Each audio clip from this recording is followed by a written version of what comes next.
Hey everyone! This is a quick reminder to subscribe and hit that like button. It lets me know that you are enjoying my content. Also, feel free to drop your suggestions for future stories in the comments below. Thank you for listening, and let's dive right in. The rain was coming down in sheets, a relentless torrent that blurred the world outside my Volvo's windshield. The wipers, bless their old, reliable hearts, were working overtime, slapping back and forth at maximum speed, but they could barely keep up. It felt like driving through a waterfall. The radio, usually my companion on these dreary commutes, was sputtering and chirping, struggling to catch a signal.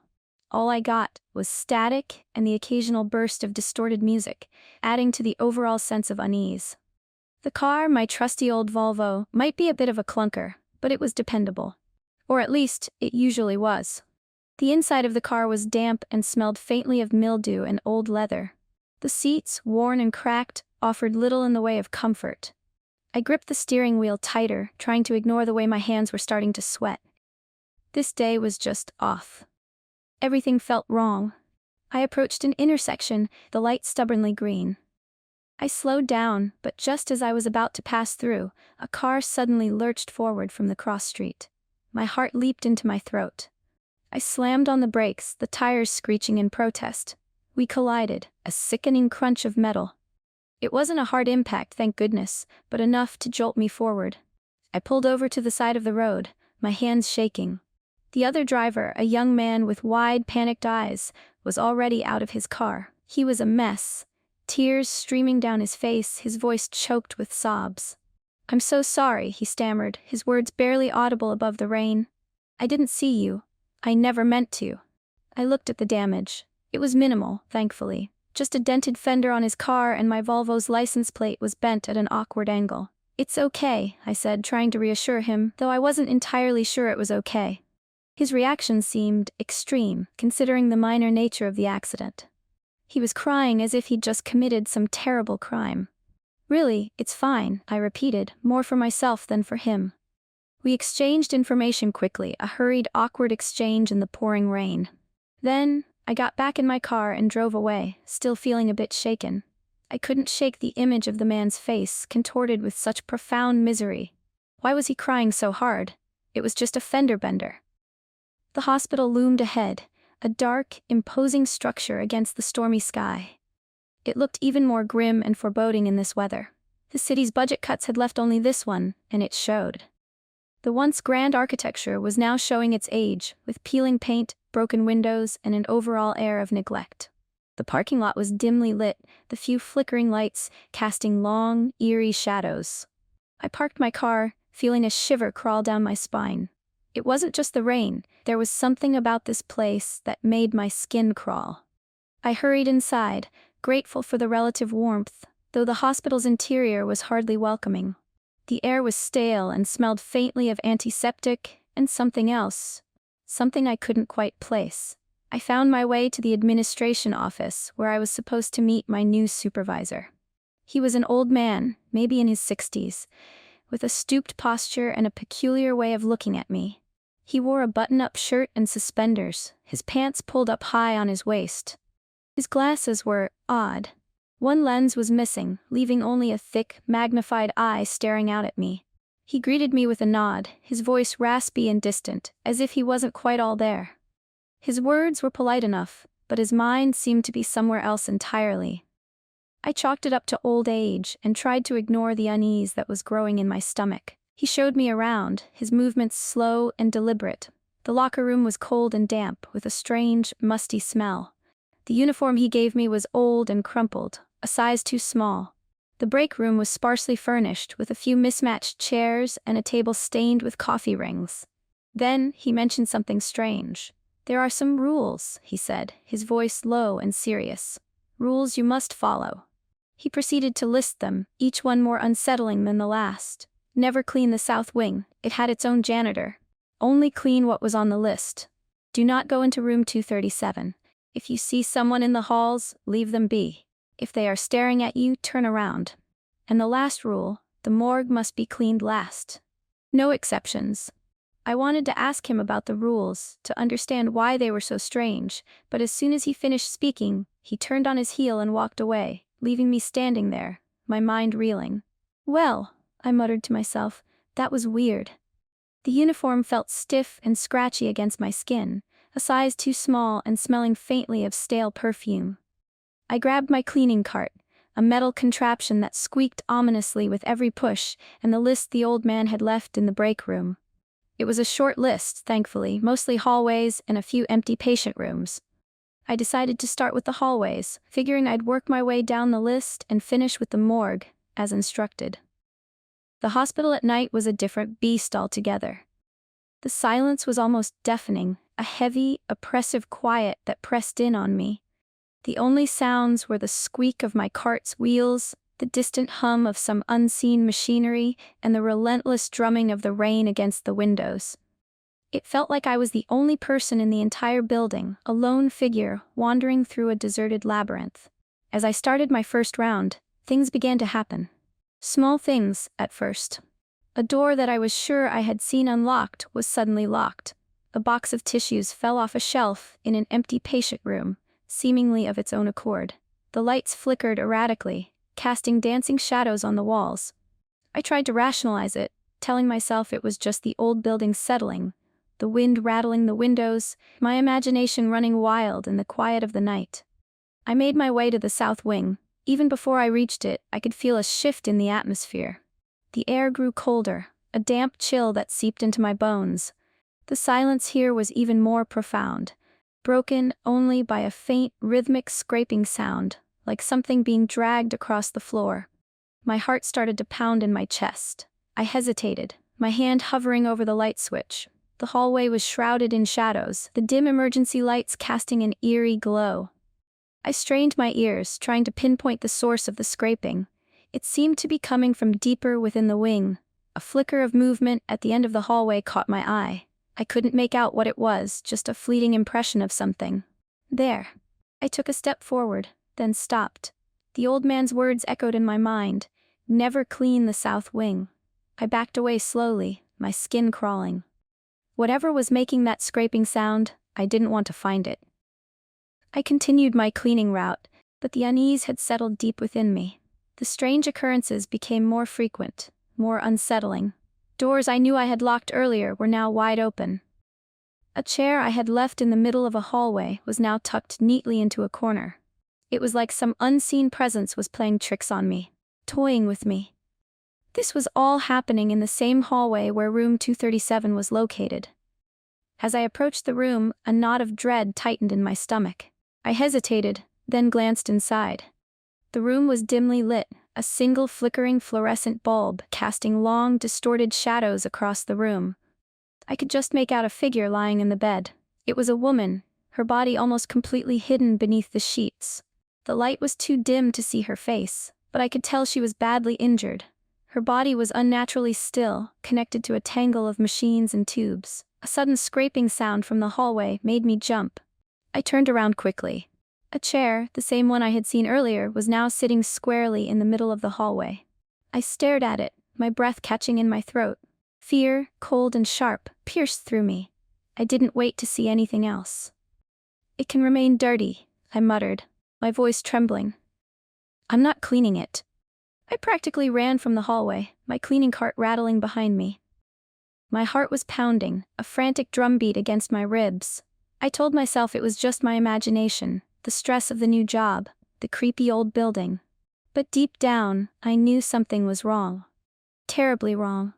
I tried to focus on my work, to lose myself in the routine of cleaning, but the strange occurrences were becoming harder to ignore. Doors I knew I had locked were now wide open, as if someone had deliberately unlocked them. A child's toy, a brightly colored plastic truck, suddenly appeared in the middle of an empty hallway. Where did that come from? This wasn't a children's hospital. As I was cleaning one of the patient rooms, I heard a sound from the hallway. It was a soft, muffled sob. I cautiously peeked out. A janitor, dressed in the same faded uniform as me, was standing hunched over, his head bowed down. He was mopping the floor, but his movements were He was barely holding the mop, his movements slow and jerky, like he was incredibly tired. on the verge of collapse. Then he suddenly dropped to his knees, his body shaking with violent sobs. The cries that came from him were raw, guttural, filled with a despair so profound it made my blood run cold. I wanted to go to him, to ask him what was wrong, but then I remembered the rules. If you see someone in the halls, leave them be. I hesitated, torn between compassion and fear. The voice in my head, insistent and chilling, repeated the rule, leave them be. I backed away slowly, my gaze fixed on the weeping janitor. I couldn't shake the feeling that I was witnessing something I shouldn't be seeing, something deeply private and profoundly disturbing. I moved on, my mind racing. What was wrong with that man? Why was he crying like that? And what about all the other strange things that were happening? The locked doors, the falling objects, the flickering lights, the toy truck, the woman in room 237. It was all starting to feel like more than just coincidence. It was like the hospital itself was alive, a malevolent entity playing a cruel game with me. As I continued my shift, I couldn't shake the feeling of being watched. It was a constant, prickling sensation on the back of my neck, like eyes were boring into me, even when I was alone. Shadows seemed to move in my peripheral vision, flitting just beyond my line of sight. I started to jump at every little sound. My nerves stretched to the breaking point. The silence of the hospital, which had initially been so oppressive, now felt menacing, pregnant with unseen threats. I felt like I was trapped in a nightmare. A terrifying game with rules I didn't understand, and the stakes were getting higher with every passing minute. The feeling of being watched intensified, a constant, unnerving pressure that made my skin crawl. I hurried my pace, wanting to finish my tasks and get out of this place as quickly as possible. There was only one task left on my list, the morgue. A wave of dread washed over me. Of all the places in this creepy hospital, the morgue was the one I dreaded the most. The journey there felt like walking through a frozen tunnel. The air grew colder, a damp, bone-chilling cold that seeped into my clothes and settled deep in my bones. The lights in this part of the hospital were even dimmer than the rest, casting long, distorted shadows that danced and writhed on the walls. The silence here was absolute, broken only by the faint, rhythmic drip of some unseen leak. The smell of formaldehyde hung heavy in the air, a cloying, sickly sweet scent that made my stomach churn. I pushed open the heavy metal door to the morgue. It was a large room, much bigger than I had expected for a small-town hospital. Rows of metal drawers lined the walls, each one holding a silent resident. The lighting was even worse here, a single flickering fluorescent bulb casting an eerie, greenish glow over the room. The cold was intense, a deep, penetrating cold that seemed to emanate from the very walls themselves. I started to clean, my movements stiff and hesitant. I tried to focus on the task at hand, to block out the unsettling atmosphere, but the silence, the cold, the smell, it was all too much. I felt like I was being watched by the unseen occupants of the drawers, their eyes boring into me from the cold depths of their metal tombs. Suddenly I heard a creaking noise. It sounded like metal on metal, a slow, agonizing groan. My heart leaped into my throat. I turned around, my eyes scanning the room. One of the body drawer doors was slightly ajar. A sliver of darkness peeked out from the opening. I hesitated, my hand trembling as I reached out to push the door closed, but something stopped me. A morbid curiosity, a chilling compulsion, drew me closer. I slowly approached the drawer, my breath catching in my throat. The creaking noise had stopped, leaving the room in an unnerving silence. I peered into the opening. It was just wide enough to see the body inside.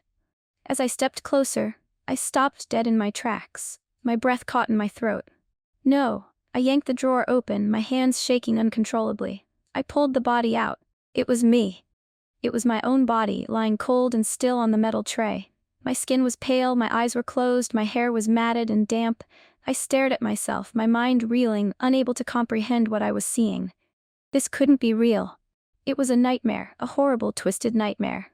Then I heard a voice behind me. It was the old man, my supervisor. His face was etched with a strange mixture of pity and resignation. "I am sorry you had to find out in this way," he said, his voice low and grave.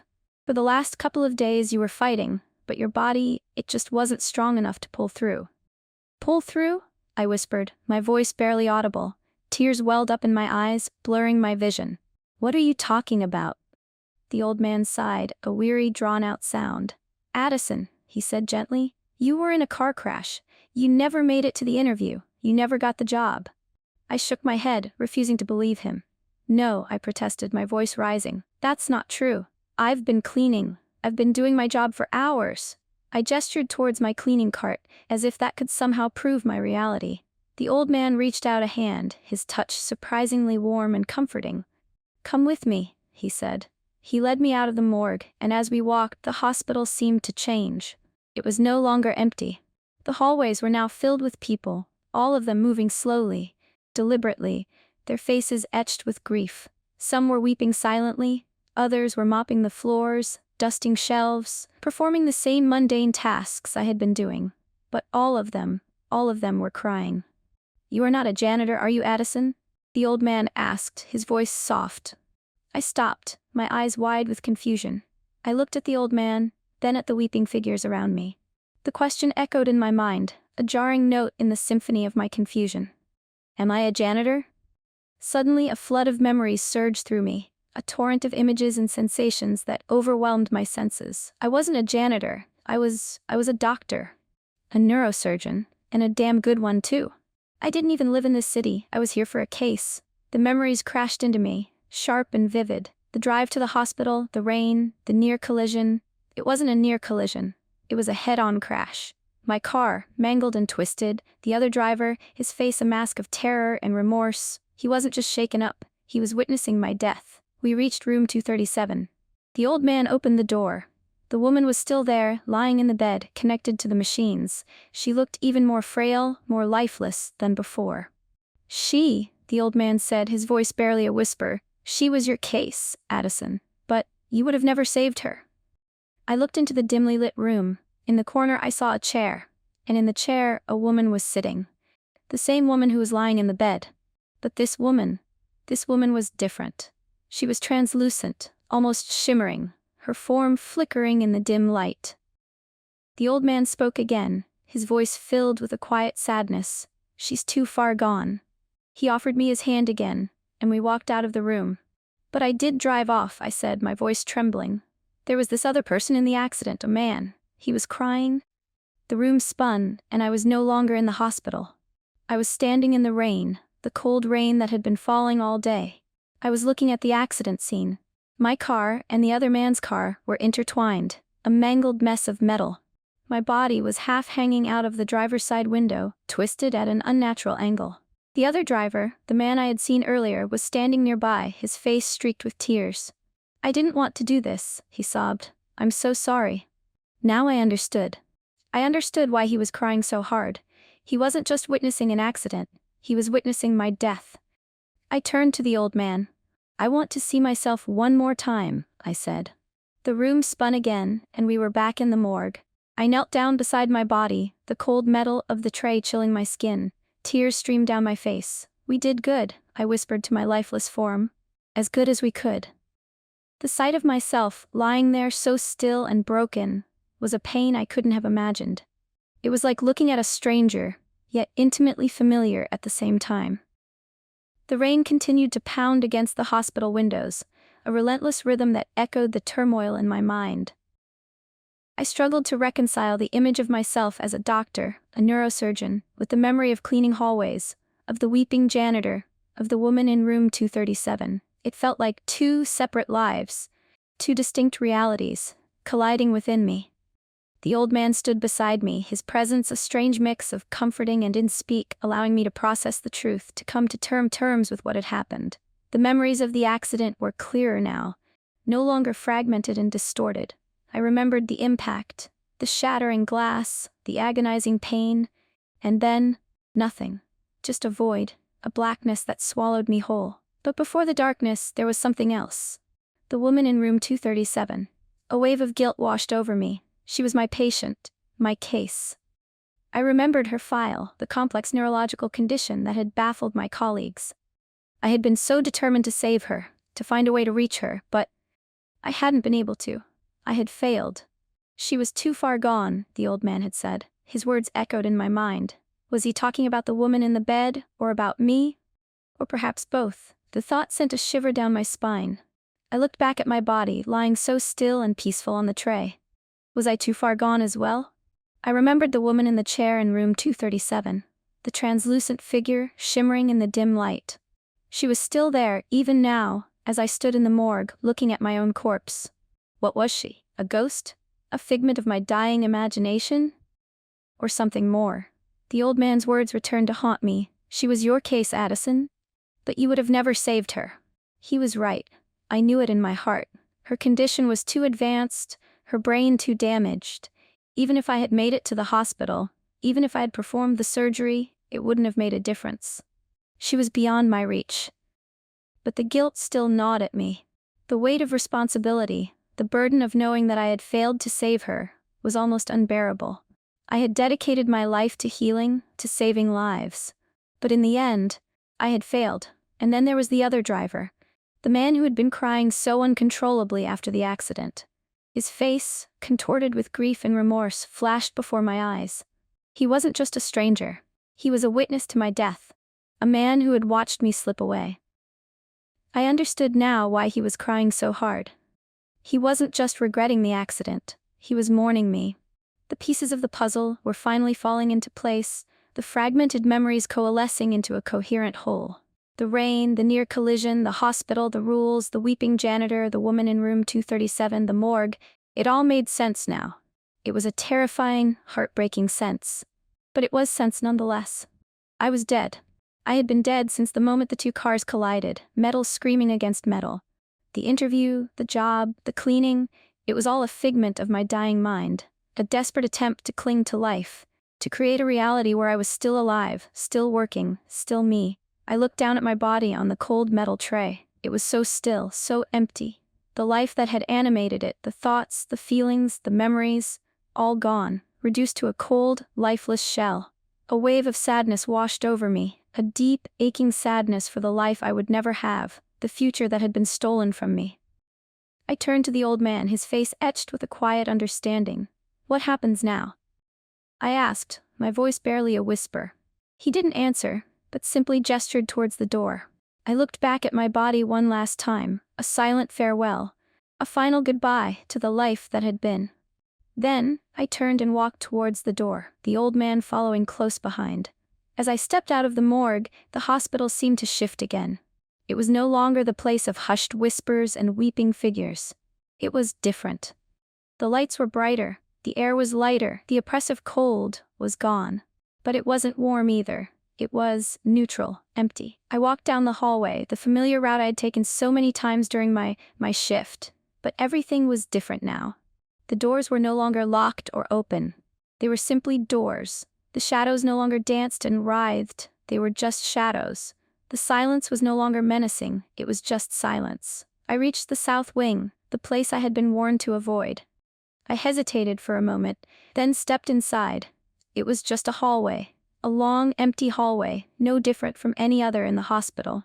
There was no scraping sound, no chilling atmosphere, no sense of dread, just a hallway.